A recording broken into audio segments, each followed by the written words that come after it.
Hello à toi, cher spectateur, et bienvenue dans la chronique d'un remake de Disney. Oui, encore un.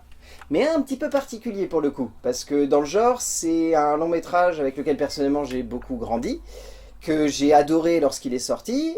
On a poncé le DVD avec mon frère et ma sœur, et comme tous les gamins de cette époque-là, on avait envie d'avoir une peluche de ce petit personnage bleu. Mais sur le papier, le Lilo et Stitch par Dean Fleischer Camp, ça semblait être un projet un peu bizarre.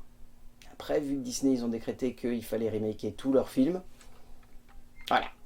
L'histoire.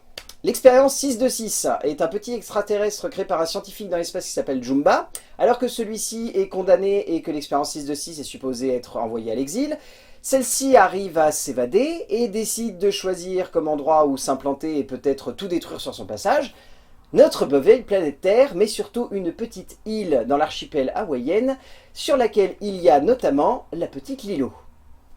Je ne vais pas vous résumer plus, je pense que derrière, si vous avez vu le film à l'époque, vous connaissez l'histoire, et sinon, vous allez découvrir avec plaisir ce petit récit complètement déjanté où une petite fille voit un chien bleu et se dit « oui, c'est un chien ». Pour en parler avec moi, quel plaisir de te revoir. Je n'ai pas voulu t'infliger Blanche-Neige. Au vu du bashing qu'il y a eu, je n'avais pas voulu... Bah, t'aurais pu pourtant. Et au final...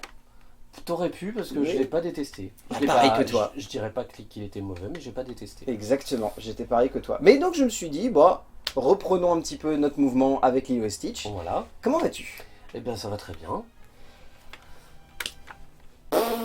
Honnêtement, sur le papier, toi, t'y croyais à ce remake-là? Sur le papier, non.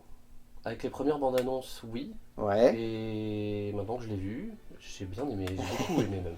Non, sur le papier, c'est typiquement le remake sur lequel moi j'avais rien misé, sur lequel je me suis dit, ça peut être aussi rigolo que ça peut être bizarre, parce qu'autant dans le dessin animé, faire passer un extraterrestre qui réussit à s'enlever un bras, une paire de bras, des antennes et des pics dans le dos et se faire passer pour un chien, on peut dire pourquoi pas. J'avoue que dans un film, je me suis dit, comment tu réussis à faire gober ça aux gens? Partir de là, le projet de remake pouvait sembler être plus ou moins intéressant. Le choix de Dean Fleischer Camp en tant que réalisateur m'a un peu plu parce que Dean Fleischer Camp, je ne sais pas si tu vois qui c'est un réalisateur Marcel, américain. le coquillage et je sais plus exactement Oui, le le titre coquillage complet. avec ses petites chaussures. Voilà, c'est ça. Et donc à partir de là, je me suis dit, ah tiens, ce choix de réalisateur est assez surprenant. Voyons s'il va pas se faire bouffer par l'industrie hollywoodienne, comme c'est malheureusement souvent le cas avec ce genre de réalisateur indépendant. Et après, au-delà de ça, comme tu l'as dit, les premières bandes annonces, pour le coup, c'était vraiment un coup de génie. Les premières bandes annonces où tu n'avais pas besoin de montrer l'histoire, parce qu'on la connaît tous, mais juste de te contenter de mettre des petits extraits de Stitch qui soit détruit des trucs, soit s'incrustent à gauche et à droite. Enfin, de reprendre cette idée qui avait fait la sève du premier, où justement c'était Stitch qui s'incrustait dans les autres Disney. C'était une vraie bonne idée, pour le coup, et ça donnait un petit peu envie de voir ce que ça pouvait donner. À partir de là, il y a toujours le doute quand même de se dire, est-ce que ça vaut le coup, en 2025, de faire un remake de Lilo et Stitch? La question reste encore ouverte. Mais à partir de là, tu as commencé un petit peu à spoiler, mais je vais me tourner vers toi, mon cher Ronan, et te demander ce que tu as pensé de ce Lilo et Stitch 2025. Et ben moi, j'ai adoré. Voilà, j'ai passé un très très bon moment. En fait, si tu veux, compte tenu des récents remakes, le fait aussi que même si j'ai pas détesté Blanche-Neige, ça reste pas non plus un grand film. J'y suis allé avec un peu d'appréhension parce que Lilo et Stitch, bon moi j'ai pas grandi avec parce que j'avais 17 ans quand il est sorti. Ouais. Euh, mais c'est un film que j'ai aimé immédiatement quand il est sorti. Et bah, depuis, enfin, j'en suis un gros fan. Enfin, tu vas chez moi, c'est rempli de Stitch partout. Donc pour le coup, j'avais beaucoup d'attentes sur ce film et j'étais très réticent. Et puis finalement, le film m'a embarqué du début à la fin sans aucun problème. Voilà. Et ben je vais te soutenir. J'ai passé un bon moment devant ce film. Ouais. Je m'attendais vraiment pas à passer un aussi bon moment. Alors je vais pas non plus vous dire que c'est un remake qui est d'une immense utilité quand on regarde le film d'animation original, c'est très suffisant. Mais disons que dans l'optique de vouloir offrir un long métrage avec des personnages en live action et avec cette idée qu'il faut rajouter ce petit truc en plus pour faire en sorte que le spectateur se dise pas uniquement je vais regarder une adaptation en live d'un animé, ils ont réussi à développer des éléments, une structure, un ensemble qui fait que on se laisse emporter. Oh. On se laisse avoir par ces personnages, on se laisse avoir par l'aventure qu'ils vivent, on arrive à deviner certains trucs si on a vu l'original et sinon ça peut sembler être un petit peu cousu de fil blanc, mais disons que de manière globale, j'ai pas eu l'impression que le fait d'avoir rajouté une bonne vingtaine de minutes en plus par rapport au métrage original, c'était si inutile que ça. Contrairement à certains films où j'ai parfois la sensation que c'est il faut qu'on en rajoute, il faut qu'on en fasse plus. Typiquement, Le Roi Lion, La petite sirène. La Petite Sirène, qui ont tendance à vouloir rajouter des éléments et quand tu vois le résultat, tu te dis est-ce que c'était réellement utile? Là, pour le coup, je me suis vraiment dit il y a de l'envie. Il y a l'envie de vouloir créer un petit peu plus de structure autour de la sœur, il y a envie d'avoir un petit peu plus de profondeur par rapport à ce qui ancre ces êtres humains dans leur réalité. Parce que si on se basait uniquement sur la sœur, elle doit protéger sa petite sœur, et puis Stitch, il arrive au milieu, il fout le bordel, et puis ça va foutre leur vie dans le bordel, oh, ça aurait été moyen quoi. Ouais, et puis les éléments qui sont rajoutés sont comment on appelle ça? C'est-à-dire c'est installé avant. En fait, Ouais. il y a rien qui sort de nulle part en mode ah bon, ok, pourquoi c'est toujours installé, même si c'est par moments des petits moments très légers où si tu fais pas attention, tu vas te demander d'où ça sort, mais en fait non. Et globalement, je trouve que en fait, moi c'est ce qui m'intéresse dans un remake Disney, c'est voir ce qu'il y a de différent. Franchement, je vois beaucoup de gens qui comparent avec l'original, mais enfin, si vous voulez l'original, regardez l'original en fait. Et moi, c'est exactement ce qui fait ce que je vais regarder dans un remake, c'est qu'est-ce qui change et est-ce que j'aime bien ce qu'ils ont changé. Et là, aucun problème, ça marche très très bien. J'avais la même chose avec Aladdin, qui était jusqu'à présent mon remake préféré. Donc je sais qu'il y a beaucoup de gens qui sont pas d'accord, mais moi j'ai beaucoup aimé le développement de Jasmine par exemple dans le remake d'Aladdin, qui avait été Ouais. le parallèle avec le méchant, qu'on en avait parlé. Par contre, bah, typiquement les remakes comme Le Roi Lion qui reprend plan par plan le film au point que, enfin, certes on avait en sortie de salle, on se disait ah, c'était cool, mais quand on le revoit en fait, bah, je m'ennuie en fait. On Alors préfère que pas- revoir l'original quoi. C'est ça, alors que là pas du tout. Non, non, on se laisse embarquer, et puis au-delà de ça, il y a l'envie de vouloir quand même créer des ponts avec l'original, c'est-à-dire il y a des plans qui sont quasiment à l'identique, ou en tout Ouais. cas qui rappellent fortement, mais il y a des petites digressions, des choses où le réalisateur s'est clairement dit, bah ça, si on le fait en vrai, ça ne marchera pas, ou si on choisit de l'adapter au cinéma, est-ce que ça aura une utilité? Donc il y a eu un vrai travail de réflexion, je pense, pas non plus un travail immense, parce qu'à mon avis, il y avait un bon cahier des charges quand même à remplir, mais il y a quand même eu cette intention de se dire, qu'est-ce qui fait que ça marche dans un animé et qu'est-ce qui fait que ça ne marche pas dans un film live action. Il y a eu ce vrai travail de réflexion et pour le coup, c'est assez noble de voir qu'ils ont au moins respecté cette intention pour essayer d'emmener le film dans une direction où le spectateur se dise c'est pas uniquement un remake pour être un remake, c'est un remake qui va avoir une petite utilité pour ceux qui ont aimé le film d'animation original. C'est ça. Je te propose qu'on saute dans l'écriture. Ouais. Donc à la base, il y a le script développé par Chris Sanders et Dean Delbois, qui a ensuite été réécrit par Mac Van Ways ainsi que Chris Kekanyo-Kalani Bright. Je suis désolé, j'avais besoin de mes notes parce que c'est dire au générique français, il est cité comme KT. Chris KT Bright. Ah oui. C'est vraiment, ils se sont pas embêtés. Le script en soi reprend quasiment à la lettre le script de l'original, choisit en fait d'équilibrer entre ce qui peut avoir de la cohérence par rapport au film d'animation et ce qui doit avoir de la cohérence par rapport à un film où on a des vrais acteurs et où du coup il faut quand même qu'il y ait un minimum de crédibilité. C'est-à-dire qu'il y a clairement certaines scènes, si on les avait fait au cinéma, ça aurait été très compliqué. Donc j'ai bien aimé ça et j'ai notamment beaucoup aimé le travail autour de la sœur de Lilo. Moi aussi. Je trouve que c'est très élégant parce que pour le spectateur plus adulte, ça amène un degré de dramaturgie qui est pas forcément hyper profond, mais permet juste en tout cas d'avoir un impact émotionnel plus fort parce que disons que dans l'original, c'était rigolo de voir leur relation un peu conflictuelle, d'avoir cette entre guillemets impact dramatique dans le sens où ils ont perdu leurs parents et tous les deux ils doivent essayer de survivre ensemble et simplement de se porter l'un et l'autre même si on sent que c'est la grande sœur qui porte la petite sœur plus que l'inverse. Et ici, d'avoir cette idée qu'on a une grande sœur qui pourrait avoir l'opportunité de partir du nid familial et de s'émanciper de sa sœur, mais que derrière ça voudrait dire bah elle doit accepter de lui dire au revoir pour quelques années pour se concentrer sur elle-même, bah je trouve que c'est assez beau. Il y a ça, et puis dans l'original, on se concentrait beaucoup sur les sentiments de Lilo, et Nani, c'était vraiment un personnage secondaire.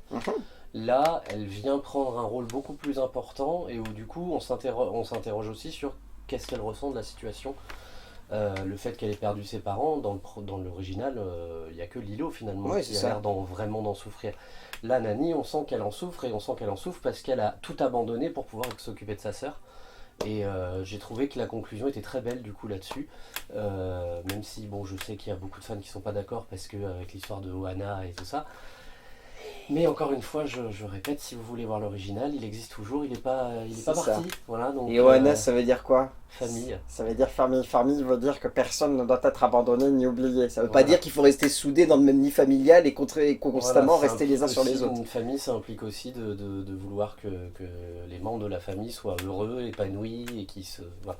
Et c'est très joli d'ailleurs comment c'est amené, notamment avec cette voisine qui est assez surprenante, qui je crois pas avait une place aussi importante dans... Elle était pas Elle était présente. pas, ouais, on est d'accord. J'ai eu un gros doute pendant une grande majorité du film parce que j'avais l'impression que la séquence notamment dans le marché, j'avais l'impression d'avoir le souvenir d'une petite vieille, mais je me demande si c'était pas juste une petite vieille Alors, qui il y a vendait. en fait, il y a une petite vieille où il y a Nani qui fait une candidature de job chez une nana qui s'appelle Mais Madame oui, Asagawa. c'est ça. Et d'ailleurs, la voix originale de Madame Asagawa, c'est l'actrice qui joue la voisine. Et ben voilà, cherche Voilà. pas. Tu vois, j'ai fait un pont inconscient, complet, mais cohérent.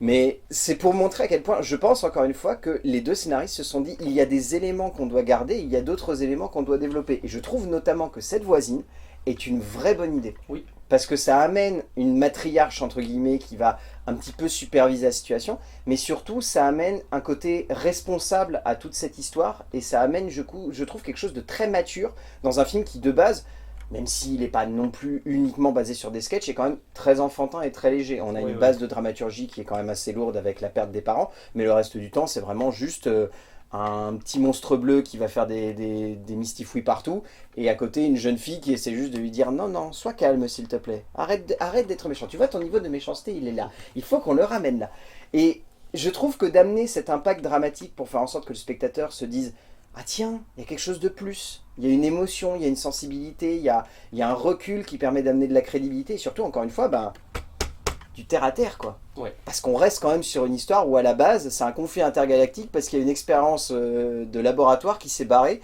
et qui a décidé de venir sur Terre pour potentiellement tout péter. Oui. Donc c'est quand même un peu nanardesque sur le papier, et c'était complètement assumé. Mais là, le fait d'amener de l'humain, de ramener un petit peu le récit sur Terre et de faire en sorte d'accrocher avec des personnages sur lesquels on va avoir une sensibilité, ben, je trouve que ça marche extrêmement bien. Oh.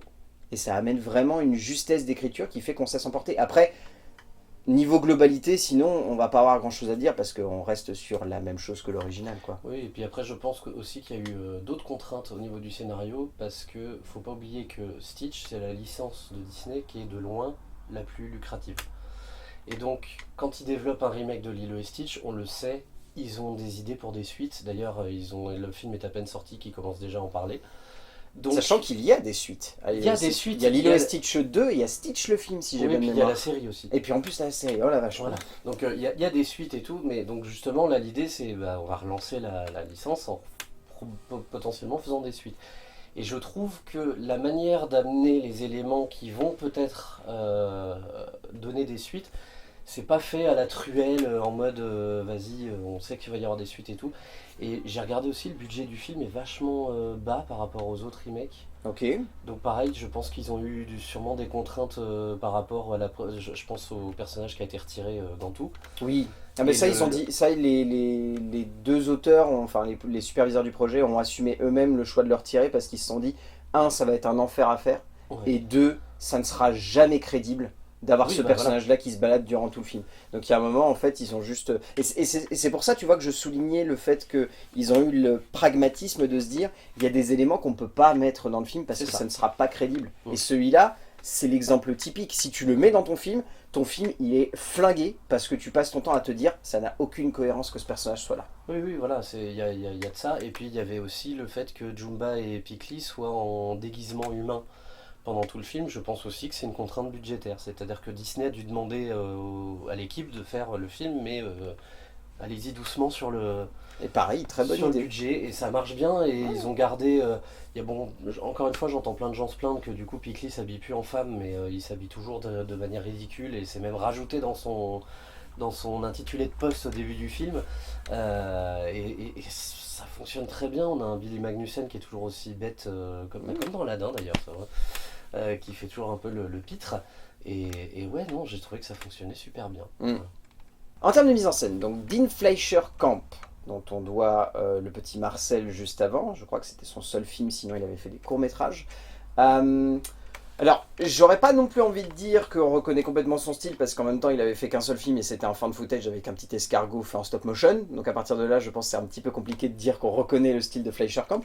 Je dirais que il amène une certaine sensibilité par moment et un minimalisme qui fait du bien. Dans le sens où j'ai pas eu l'impression que c'était un film qui se voulait trop grandiloquent. Contrairement à d'autres remakes qu'on a pu avoir dernièrement. Je pense à Blanche-Neige parce que c'est le dernier, donc je tire un peu sur la corde, mais Blanche-Neige, c'est un film qui se voulait très extravagant dans ses musiques, dans ses chorégraphies, dans ses décors, dans son ambiance, qui rajoutait plein d'effets. Dans son visuel aussi. Dans son visuel aussi. Et je trouve qu'ici, Dean Fleischer Camp, il amène une sobriété qui consiste uniquement à se dire, le décor dans lequel je me trouve, c'est comme le dessin animé, il est suffisant. Il parle de lui-même, il montre un petit peu une ambiance, il montre une tonalité, il montre un décalage entre ce qui se déroule et les situations, les personnages et tout, une ambiance. Et je pense qu'il s'est dit, si je basais ma mise en scène uniquement là-dessus, sur le fait qu'on va avoir des personnages faire un petit peu tout et n'importe quoi de manière grandiloquente, dans un cadre où le cadre lui-même est déjà très parlant. Et je pense qu'à partir de là, il s'est dit, il faut que ma mise en scène, elle soit la plus sobre possible. Il faut que les plans ils soient minimalistes, il faut qu'on comprenne l'action, il faut qu'on n'ait pas besoin d'en rajouter trop que ça. Il faut que on s'amuse, qu'on passe un bon moment et qu'à aucun moment on se dise « Ah, le film, tiens, il en fait trop, il rajoute des chorégraphies pour rien, ils vont rajouter des musiques pour rien, ils vont mettre des scènes d'action qui vont pas servir le récit. » Non, non. Moi, je dirais, il y a juste un truc qui m'a un peu gêné dans la mise en scène, c'est le film d'origine a cette faculté à te montrer des plans un peu iconiques. Je pense notamment à ce plan qui a servi pour l'affiche, enfin qui servait pour la jaquette du DVD, où ils sont en train de faire du surf là à 3. Ouais.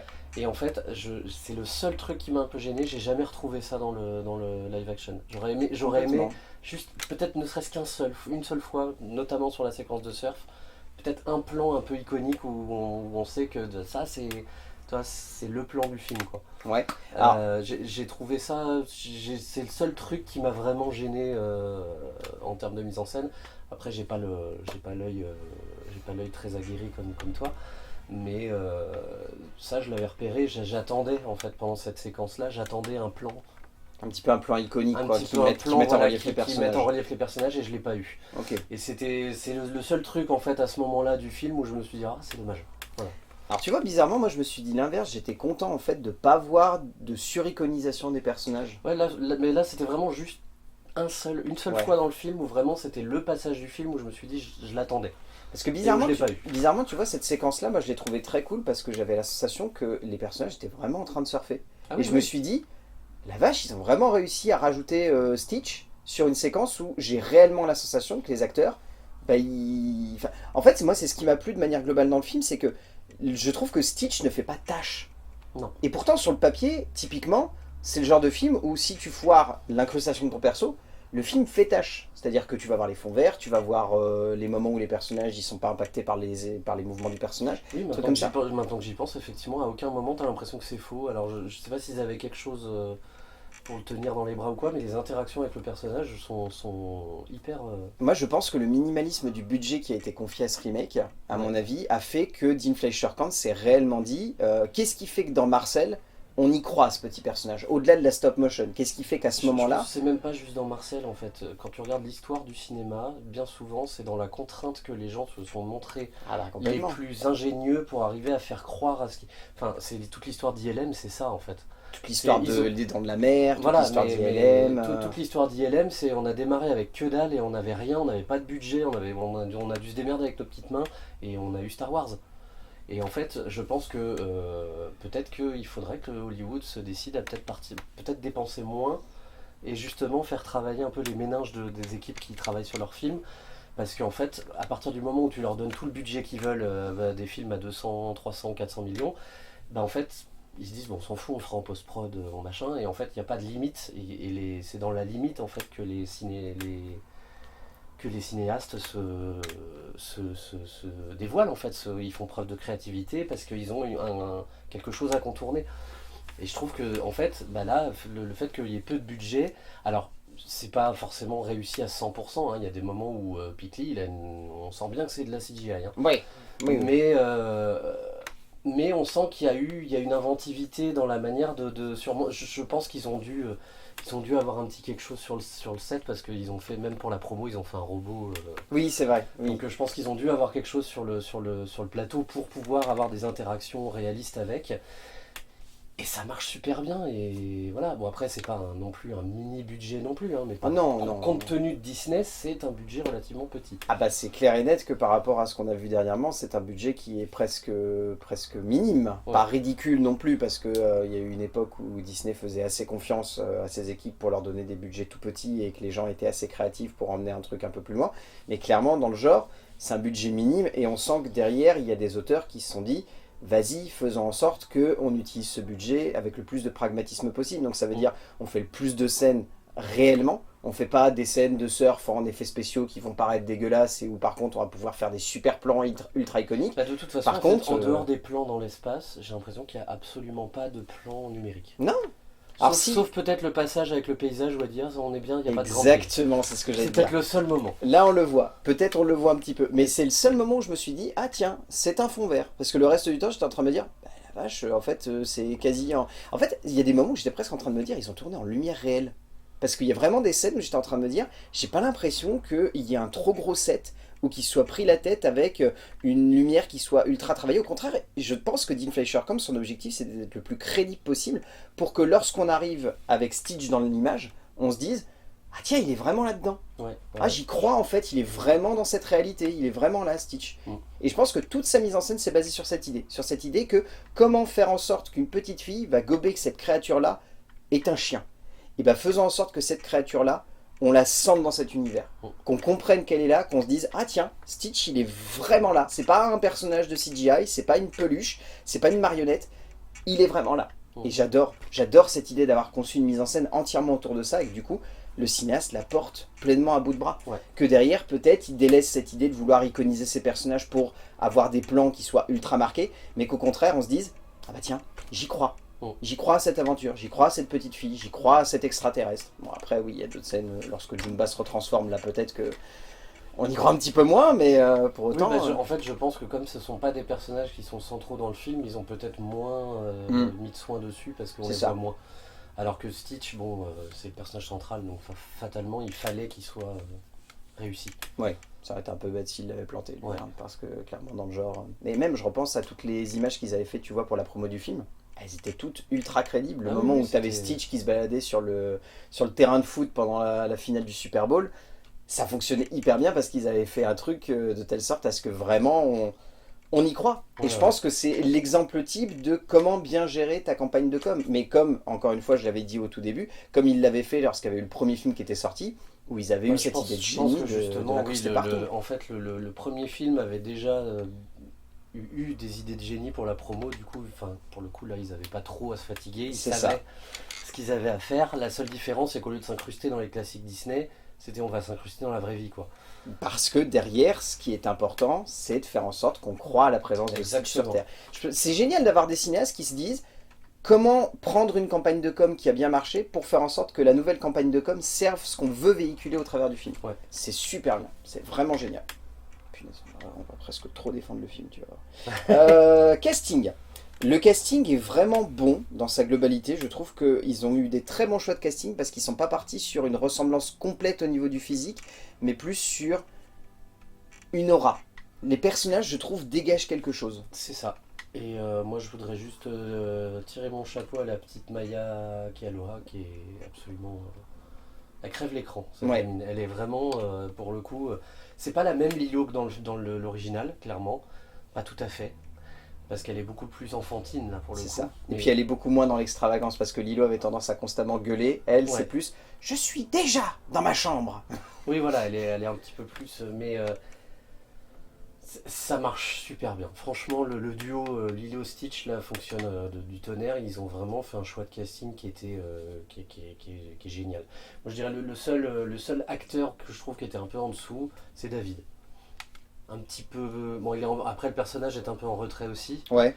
Mais il y a David, et puis on reparlera du casting vocal peut-être. un petit Keipo peu du après. doigt, ouais, bah en même temps, je pense qu'ils ont clairement dit on enlève la caution romantique en fait de Nani Ouais. et on se concentre plus sur la relation que justement elle va entretenir avec sa sœur. Ça me permet en plus d'enchaîner parce que Sydney Elizabeth Agudong est excellente dans le rôle de Nani. Aussi. J'ai trouvé vraiment flamboyante, je trouve qu'elle dégage beaucoup de force, beaucoup de sensibilité et beaucoup de justesse. Alors toi, du coup, tu as vu le film en version originale, moi je l'ai vu en version française. Donc moi en version française, j'ai eu droit à Emmanuel Garijo, et toi en version originale, tu as eu droit à Chris Sanders, donc le créateur du film qui double Stitch. Dans les deux cas, je pense qu'on est d'accord pour dire que ça fonctionne encore extrêmement bien. Ça fonctionne très bien, et je crois même à certains passages, ils ont repris la réplique, le clip son Oui. du film d'origine.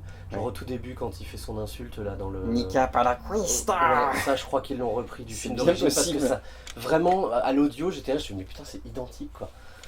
Et je pense que dans certains cas peut-être qu'ils ont repris, mais bon Chris Sanders on retrouve effectivement toute la voix de l'original quoi. Clairement.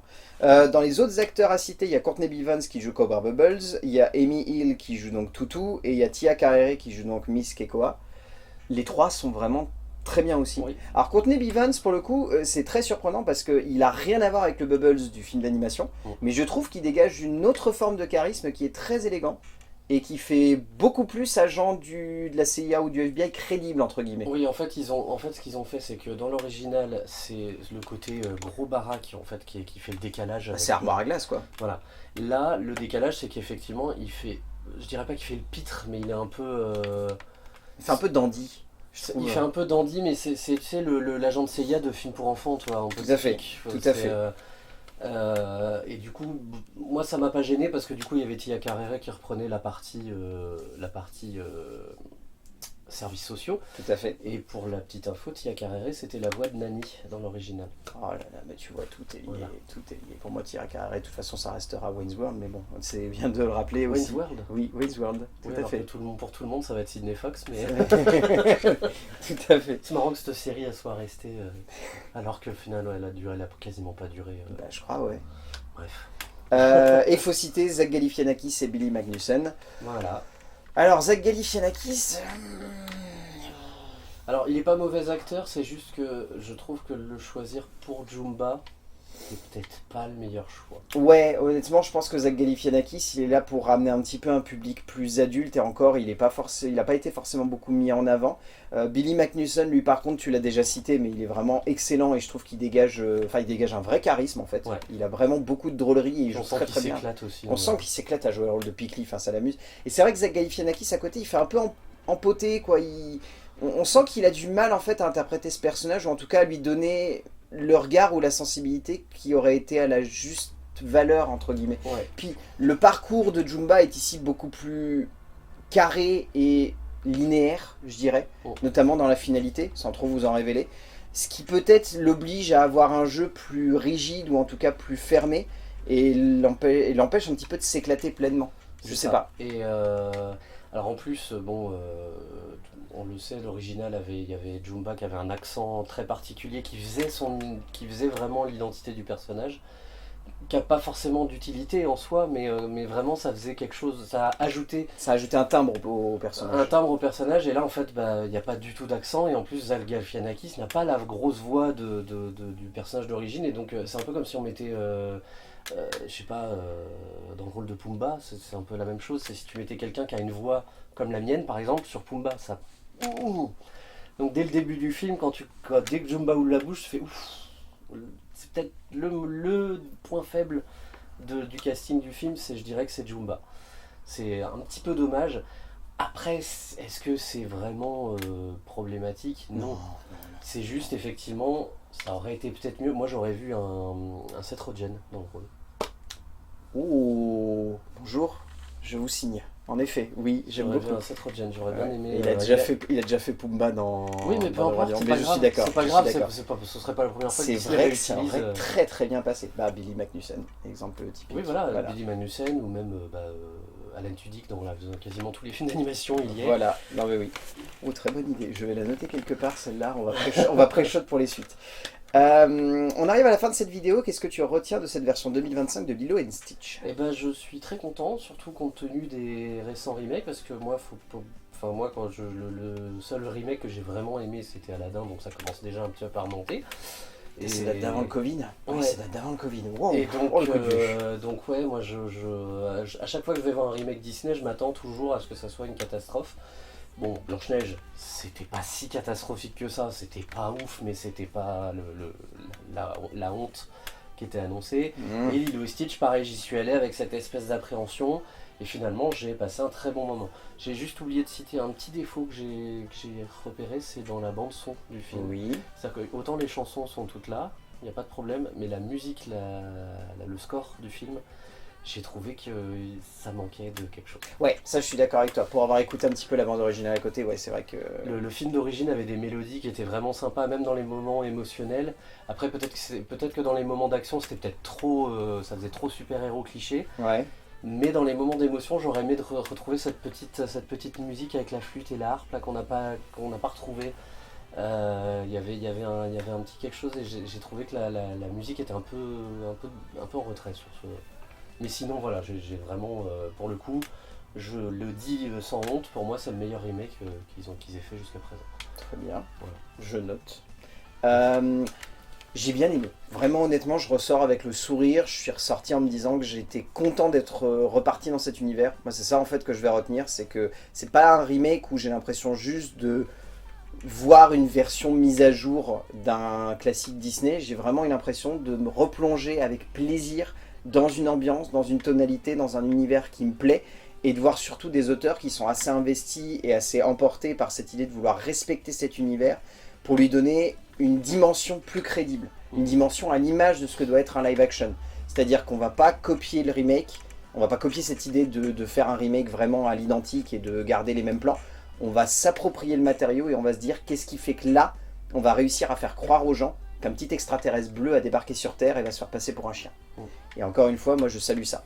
Donc Lilo and Stitch de Dean Fleischer Camp, allez-y. Vraiment, vous avez passé un bon moment. Sauf si vous êtes du genre à vouloir absolument voir exactement la même chose, là vous allez criser pendant pas mal de moments. Et j'aurais envie de dire, c'est triste de manger tous les matins au petit-déj exactement la même chose, tous les jours de la semaine jusqu'à la fin de ta vie. Donc, le changement, c'est bien. Voilà. Quand t'es bien amené. Et là c'est bien amené. Oui, voilà. Voilà. Merci mon cher Renan. Bah merci à toi. Je pense qu'on se retrouve dans le mois de juin, puisque si je ne me plante pas, Pixar revient avec un film d'animation original. Elio, ouais. Et ça va être bien. Et d'ici là, on va dire aux gens d'aller voir des films, parce que c'est bien d'aller voir des films, et on se retrouvera pour parler de films, bien évidemment. A plus. Le film m'a même fait chialer. Oui, Je m'y attendais pas du tout. Enfin, moi il m'a pas fait, j'ai eu l'alarmichette. Ah ben moi il m'a fait pleurer. Moi, Hein, moi, C'est ma famille. Elle est petite, elle est brisée, mais jolie. Ah il dit ça comme ça dans le... Ah dans c'est le- ça dans qui l'animation. m'a... Ça m'a eu complètement.